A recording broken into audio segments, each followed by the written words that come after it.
السلام علیکم ورحمۃ اللہ وبرکاتہ۔ قال اللہ تبارک و تعالی بعد اعوذ باللہ السمیع العلیم من الشیطان الرجیم عفا اللہ عنک لما اذنت لهم حتى يتبین لك الذین صدقوا وتعلم الکاذبین۔ معزز خواتین و حضرات، اللہ مالک العلام رب الجلال والاکرام کی توفیق اور اس ذات بابرکات کے فضل و کرم سے آج ہفتہ کا دن ہے 4 رجب 1441 ہجری 29 فروری 2020 عیسوی، اور ہمارے سبق کا موضوع اللہ ملک العلام رب الجلال والاکرام کی پاکیزہ کتاب قرآن مجید 10واں پارہ سورہ توبہ 43ویں آیت مبارکہ۔ اللہ ملک العلام رب الجلال والاکرام نے پچھلی آیت مبارکہ کے تسلسل کو آگے بڑھاتے ہوئے کائنات کے امام صلی اللہ علیہ وسلم کو مخاطب کر کے ارشاد فرمایا، عفا اللہ عنک، اللہ تعالیٰ آپ کو معاف فرما دیں، لما اذنت لہم، آپ نے ان کو اجازت کیوں دی، حتی یتبین لک، یہاں تک کہ ہونا تو یہ چاہیے تھا کہ آپ کے سامنے ایک بات بالکل واضح ہو جاتی، الذین، ان لوگوں کے بارے میں صدقوا، جو سچے ہیں، وتعلم، اور آپ اچھی طرح جان لیتے، الکاذبین، جھوٹے لوگوں کو۔ بامحاورہ ترجمہ سنیے گا، اللہ تعالیٰ آپ کو معاف فرمائیں، آپ نے اس سے پہلے کہ آپ پر وہ لوگ بھی ظاہر ہو جاتے جو سچے ہیں اور وہ بھی جو جھوٹے ہیں، تو آپ نے ان کو اجازت کیوں مرحمت فرمائی۔ امام ابن کثیر رحمۃ اللہ علیہ اس آیت مبارکہ کی تفسیر بیان کرتے ہوئے ارشاد فرماتے ہیں کہ اصل بات یہ ہے کہ کائنات کے امام صلی اللہ علیہ وسلم چونکہ ظاہر کو دیکھ کر بات سن کر فیصلہ کر لیا کرتے تھے، تو یہ بدبخت منافق نبی کریم صلی اللہ علیہ وسلم سے اجازت مانگتے تھے کہ آپ ہمیں جہاد سے پیچھے رہنے کی اجازت مرحمت فرما دیں۔ تو اللہ کے نبی صلی اللہ علیہ وسلم ان کی باتیں سن کر، ان کے عذر سن کر ان کو اجازت دے دیتے کہ ٹھیک ہے بھائی، آپ لوگ نہیں نکل سکتے جہاد کے لیے، نہ نکلو، جس طرح کہ امام مجاہد بن جبر کا قول نقل فرمایا ہے ابن کثیر رحمۃ اللہ علیہ نے کہ یہ آیت مبارکہ ان لوگوں کے بارے میں نازل ہوئی جن نے اللہ کے رسول صلی اللہ علیہ وسلم سے اجازت مانگی، اور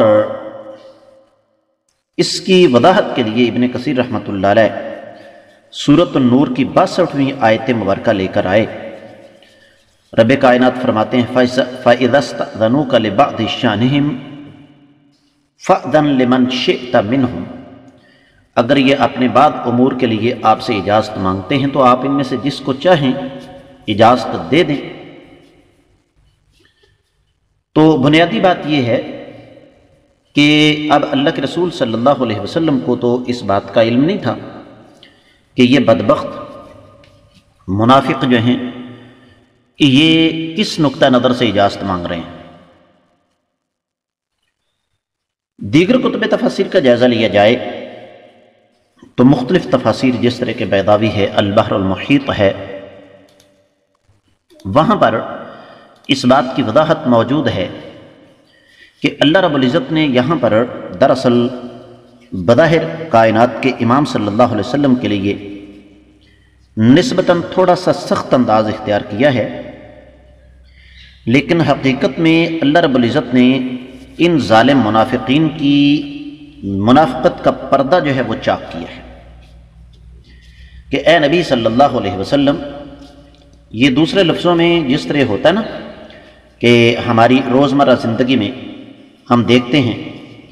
کہ کسی نے خلاف توقع کوئی کام کر دیا، تو ہمارے ہاں تو خیر ہماری عام زبان میں تو بڑے سخت قسم کے الفاظ استعمال ہوتے ہیں، تیرا بیڑا غرق، تمہارا کچھ نہ رہے، لیکن جو دین کو سمجھنے والا طبقہ ہے ان کے ہاں عموماً ایسا لب و لہجہ اختیار کیا جاتا ہے کہ جی اللہ آپ کو معاف فرمائے۔ اور یہ جو استفہام ہے نا، لما اذنت لہم، آپ نے ان کو اجازت کیوں مرحمت فرمائی؟ اہل علم اس استفہام کے بارے میں ارشاد فرماتے ہیں کہ دراصل یہ ایک نبی کریم صلی اللہ علیہ وسلم کو خبردار کرنے کا طریقہ ہے کہ جو ہوا سو ہوا، اس پر تو اب بات کرنے کی ضرورت نہیں، گزرا ہوا وقت تو واپس نہیں آ سکتا۔ اور یہاں پر تفسیر کی کتابوں میں ایک بڑا پیارا لفظ لکھا ہوا ہے، وہ کہتے ہیں کہ یہ جو ہے نا لما اذنت لہم عفی اللہ عنک لما اذنت لہم، یہ دراصل ایک پیار بھری ڈانٹ ہے اللہ تعالیٰ کی طرف سے۔ اور یہ ڈانٹ کس لیے ہے؟ اسی وجہ سے کہ آپ چونکہ معصوم ہیں، آپ ان کی چلاکیوں کو، ان کی سازشوں کو، ان کی چالوں کو نہیں سمجھتے، تو اس لیے آپ کو چاہیے تھا کہ آپ ان کو اجازت نہ دیتے۔ تو اس لیے فرمایا حتی یتبین لک الذین صدقوا، یقیناً ہر عذر طلب کرنے والا جھوٹا بھی نہیں ہوتا۔ یہ ضروری نہیں ہے کہ جو آدمی آپ سے معذرت کر رہا ہے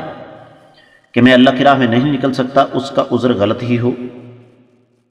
یقیناً کچھ لوگوں کے عذر معقول بھی ہوتے ہیں، تو اس کا آپ کو پتہ چل جاتا کہ سچا کون ہے اور جھوٹا کون ہے۔ تو فرمایا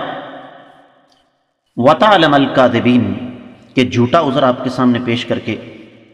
آپ سے معذرتیں کرنے والے کون لوگ ہیں۔ اور یہ تو بات طے شدہ ہے معزز خواتین حضرات کہ منافقت اور جہاد یہ ایک دوسرے کی ضد ہیں۔ منافق کو سب سے زیادہ تکلیف جہاد سے ہوتی ہے، اور اس کی وجہ بھی یہی ہے کہ منافق دراصل اندر سے کافروں کا حامی ہوتا ہے۔ دوسری بات جو اس آیت مبارکہ سے ہمیں واضح ہوتی ہے وہ یہ کہ کائنات کے امام صلی اللہ علیہ وسلم کے پاس کلی غیب اللہ والا نہیں تھا۔ یہاں عقیدے کا مسئلہ میں حل کر دوں۔ جو لوگ کہتے ہیں نا کہ آپ نبی علیہ الصلوۃ والسلام کے غیب کے انکاری ہیں، ان سے کہیں ہم انکاری نہیں، نبی علیہ السلام کو اتنا غیب تھا جتنا اللہ رب العزت بتاتے تھے۔ تو اس کے ساتھ ہی اس آیت مبارکہ کی مختصر تفسیر جو ہے وہ مکمل ہوتی ہے۔